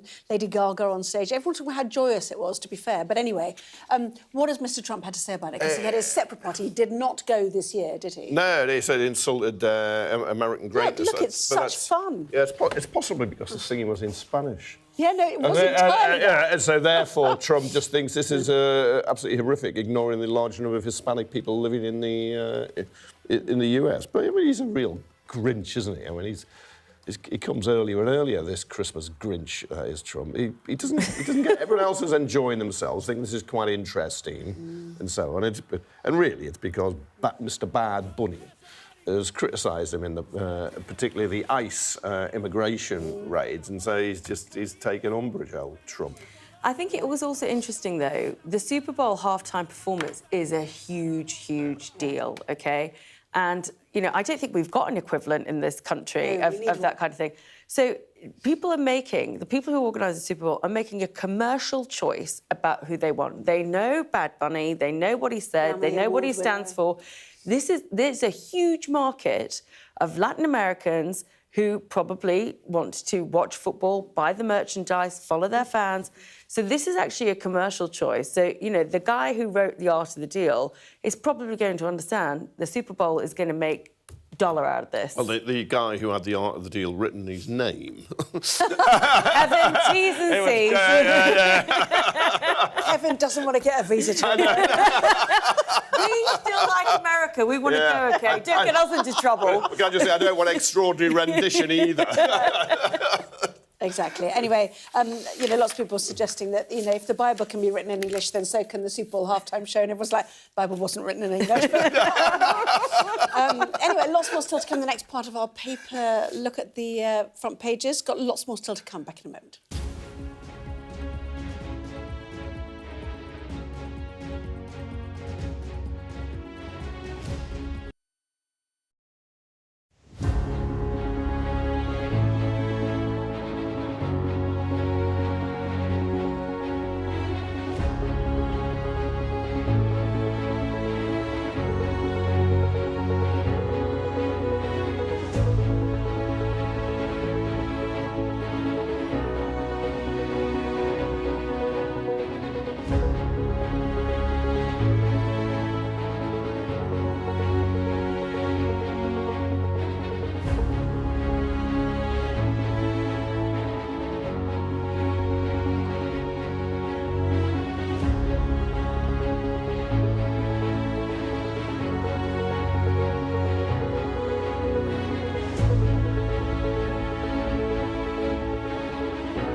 The best thing about being a Sky News journalist? They call him the king of the jungle. Being a Sky News journalist. Yusra al-Baghir has this report. And this is what's left of it. As a woman of colour, how did the Harris campaign speak to you? People risk their lives to speak to us for this report. Mr. Zuma, Sky News. We're trying to see as much as we can. So continuing to look at what is making tomorrow's newspapers, including about Olympic medals, which appear to be breaking, apparently. Kevin, what's going wrong? So it's not just bones of skiers breaking, it's the... Don't. Poor Lindsay Vonn. Oh, no, terrible, terrible. Well, the ribbon clip off the medal's been going. It's been the last two games where it's gone. So there's been some sort of internal investigation. I can't wait to see what that produces. But if you've gone to all that effort to win an Olympic medal, 4 years. I mean, I thought they did that shot where they sort of bite it, don't they? I mean, that might have been a bit of a giveaway. The Great North Run, which goes from Newcastle to my hometown of South Shields, instead of a map of Newcastle, I had a map of Sunderland. I think I said it was an error. I can't believe it. I think it's been a Sunderland fan has stuck it on. But no, but you would expect a medal in the Olympics to be robust. High quality. Exactly. Yes. Moving on to the Metro. And this is written or told by a hostage negotiator who's using her skills to help parents. Now, you're looking after your grandkids at times now, aren't you? Sorry, I don't mean to age you quickly. But anyway, so what's the techniques that... I suppose, actually, do I use ransoms? I'm trying to think of it. I use bribery. It's about conflict resolution, isn't it? And you give them a no-choice choice, really. It's like... not are you going to tidy your room, it's are you going to tidy your room on Saturday or Sunday, so they don't have to say one, which it does sometimes feel like, you know, as a parent or grandparent, you do feel held hostage by it. It all sounds really nice in this sort of little scenario, but I would like this person to come to my house and see how she deals with my two, and see whether it's cleaned on Saturday or Sunday or never. Are we going for never? Yeah. So they say it's the law of reciprocity. You give me something, I'll give you something back. It's not just paying them to do housework in that. Well, I just think it's bribes, isn't it? Good bit. I'm all about bribery. I thought they were frowned upon. What bribery? I think it's handy. Is that what they call gentle parenting these days? Now, you like this story, which is in the Times, which is why playing it cool in the dating pool is a bad idea. Yes, so this is a study that's been published. I mean, clearly I don't know anything about dating because I've been out of the game for a long time. But this is about sort of putting people on a 9-point scale. And, you know, there's all that question about whether you should text, how quickly you should text after a first date. And it shows that actually the more you like somebody, the quicker you should be off the mark to actually nab them. Can't you just show you're too keen? Yeah. I mean, like you, it's a bit academic to me. But, I mean, here we go. We're all right. We're all a bit creepy. Fine to be keen. Yeah, I'm being stalked. Now let's go to a story which is right at the bottom of the front page of the Daily Mail, which is 3 cups of tea or coffee lowers your risk of dementia by almost a fifth. And this is a large study from Harvard University suggesting that caffeine has a protective effect on the brain, with 3 cups a day the minimum, the optimum amount, not the minimum, optimum. I'm on about 25, to be fair, but anyway. Yeah, so I have loads, I'll be You have loads. No, I think there's an optimum level. Oh, right, right. You know, optimum is 3, so we're past that. Anyway. I'd love it to be the case. I'm just going to wonder if all those people who have relatives and loved ones who are tea drinkers, and unfortunately they've fallen prone to dementia. I'll just think it's a load of rubbish. No, it says more tea and coffee than the 3 has no additional advantages, although it did not do any harm. So I think you're back to being OK again, actually. So that's good, isn't it? Yeah. Scientists believe that caffeine is neuroprotective and may slow the degeneration of brain cells by reducing inflammation and preventing the build-up of toxic proteins linked to dementia. Should we order a cuppa? Yeah, I'd love. Let's have 2, or maybe the optimal amount. Yes, 3 each. What, you mean like a 3 mug? each now. A big mug. Exactly. So anyway, so that's the very latest in the newspapers. That was in the Times, and then there was one story in the Metro. Oh, cock-a-doodle don't, and it's a cockerel has been given an ASBO warning because his morning crowing is too loud. It's not the first time we've had a story like that, is it? To be fair, but it's a bit disproportionate, don't you think? I mean, how often do cockerels crow? Once a day, twice a day at most? I think let's just get serious about the kinds of things we're spending our time on. What are you going to do? Take it to court? If it well, you're quite ASBO? Exactly. Yeah. Well, I know it'll be, won't it? Oh, actually. OK, right. We'll keep an eye on that. I just see that obesity is behind 1 in 6 UK deaths from infection. But I'm just randomly reading newspapers. Now, a landmark trial is getting underway in Los Angeles, which could fundamentally change the way social media operates. Platforms like YouTube and Meta, which controls Instagram and Facebook, are facing claims that they are designed to be addictive. Our science and technology reporter, Mickey Carroll, has the story. Social media is on trial, and if it loses, it could change the way we live online. So in LA, there's this mega trial underway, accusing social media platforms of being addictive by design, a bit like cigarettes or tobacco. For years, people have tried to sue companies like Meta, TikTok, Snap, YouTube, saying that social media has damaged them. But those cases have been largely unsuccessful. So now, lawyers are trying a different angle of attack. So what makes this trial different? The first difference is the jury. These companies have never faced trial by jury. The second difference is the scale. So the testimonies of more than 1,500 people have been considered as part of these trials, and we're expecting around 22 bellwether trials, test trials, to help lawyers assess future cases. Now, the third difference, potentially the most important difference, is the actual allegation.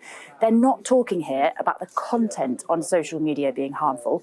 They're saying that the product itself, i.e. the social media platform, is defective and harmful by design. The first of these trials focuses on allegations by a then 19-year-old Californian. She says that Snapchat, TikTok, YouTube and Instagram caused her to have body image issues, anxiety and depression. Now, Snapchat and TikTok have already settled out of court, but Meta and YouTube are still on trial. They say there's no clear scientific link between tech use and addiction, and that there'll need to be really strong evidence that they've significantly harmed young people.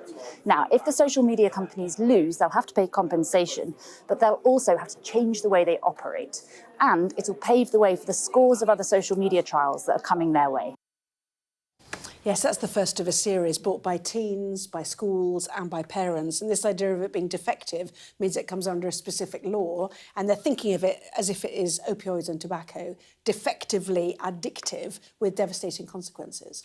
I think this is going to be an incredibly interesting trial, because everybody is talking about, at the moment, access to algorithms, particularly social media algorithms, how they work, what they show you, how much control they have on what's visible to you on your screen, which is, you know, for all intents and purposes, personal and isolated from anything else.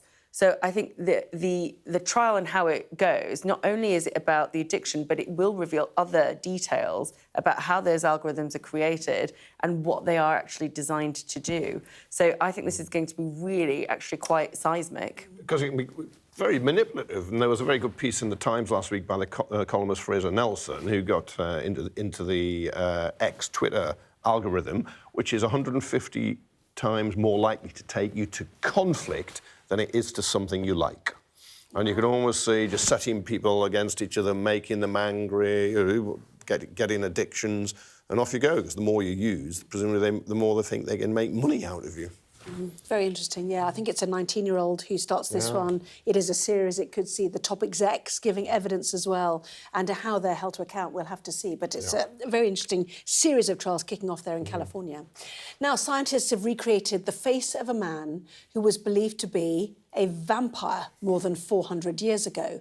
The remains were discovered in a grave at a fortress in eastern Croatia.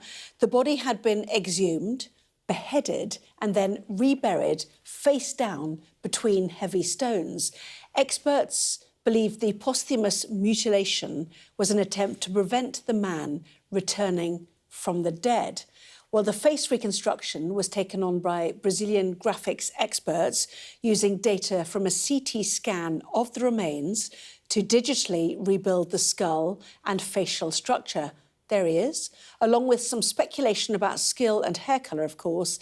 This is what the Rosessa, I don't know how to pronounce it, vampire, is thought to have been looking like when alive. And they said there's clear that he had a violent life and a violent end.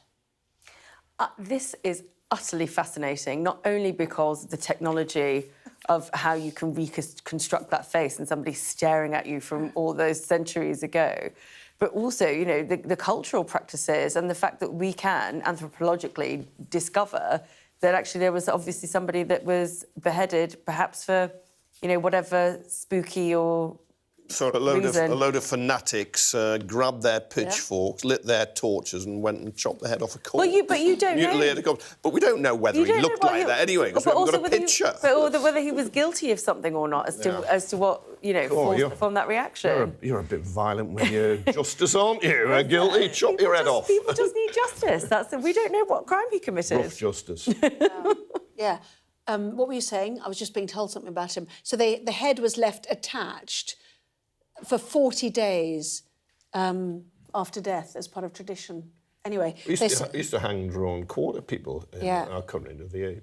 Do you want to exhume them and put them back together? Is that what you're one of the last cases was in Jarrow, by the way. It was. Oh right, really? So bioarchaeological analysis showed that the man often participated in violent conflicts and died a violent death. He's clearly got injuries, hasn't he? And there's a massive skull wound as well, as you can see, as part of this. But anyway, the face of a vampire that's being sold out. Well done to those people. They don't exist. Sorry, all right. A movie industry has been made on that. Sorry. This is the start of a great movie, you're right. Yeah, exactly. And his exhumed story, vampire. And then the book and the play and the musical. Yeah. You know? Well, we'll see. Yes, exactly. Both of you, thank you very much indeed. You know, a strange end to that, but but very good too. Kevin and Selma, thank you both very much indeed. Let's catch up with the very latest sport, shall we? Here's Mike. Hi there. Agony on the ice and on the slopes for Team GB at the Winter Olympics today after hopes of a first medal in Italy were dramatically dashed in 2 events. Teenager Mia Brooks had got herself into medal contention in the final of the snowboarding women's big air.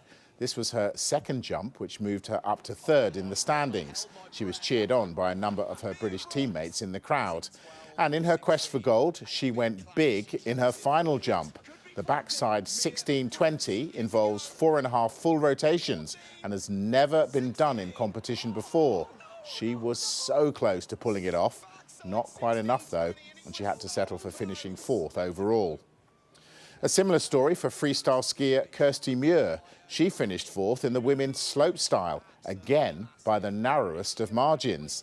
This was Muir's last and best run in the final, which gave her a score of 76.05. Canada's Megan Oldham, who took the bronze medal, scored a 76.46.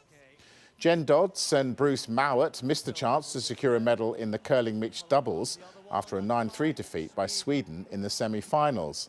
Despite a near-perfect round-robin stage where they topped the group and won 8 of their 9 matches, they were eliminated at the first knockout hurdle. Sweden took a 5-point lead with 2 ends to go, but the British pair just couldn't find a way back. They'll now face Italy in the bronze medal match tomorrow. We're desperate. Thomas Frank's words as he bids to end Tottenham's dismal form and instill a sense of urgency into his squad. Frank avoided directly answering whether he thought his team were in a relegation battle before they meet Newcastle on Tuesday night, but it's now 7 games without a win in the league for Spurs. And of course, when you haven't won enough, you need to be desperate, because if you're not desperate, you don't understand how can I say, the situation you are in terms of don't win enough, you need to turn it and win enough football games. That's what we want for the fans. That's what we want for the team, for the club. Manchester United look to make it 5 wins in a row at struggling West Ham on Tuesday. Frank Eilert will want them to win more than most. He's better known as the man who's refused to cut his hair until United win 5 games on the spin, now more than 500 days ago. So, is he dreaming of the chop?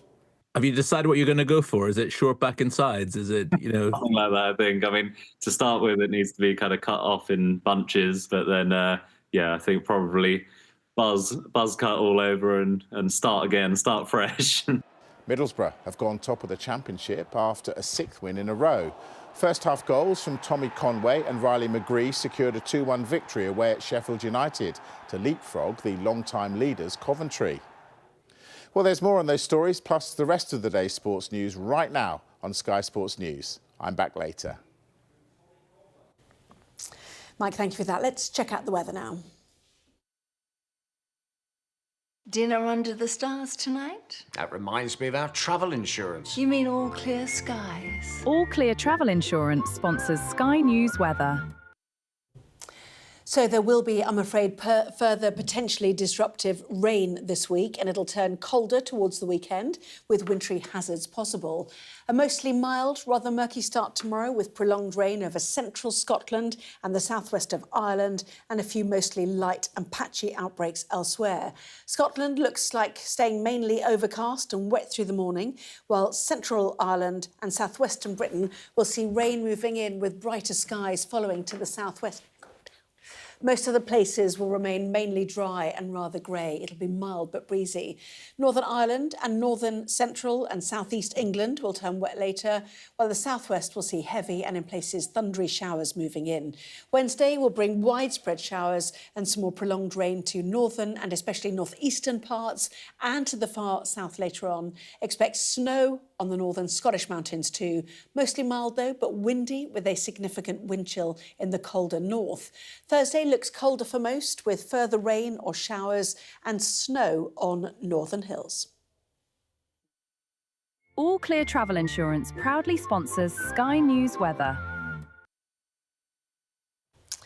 Well, that was the wrap. Thanks so much for watching. We'll have all the top stories coming next on the Midnight News on Sky News. What's the best thing about being a Sky News presenter?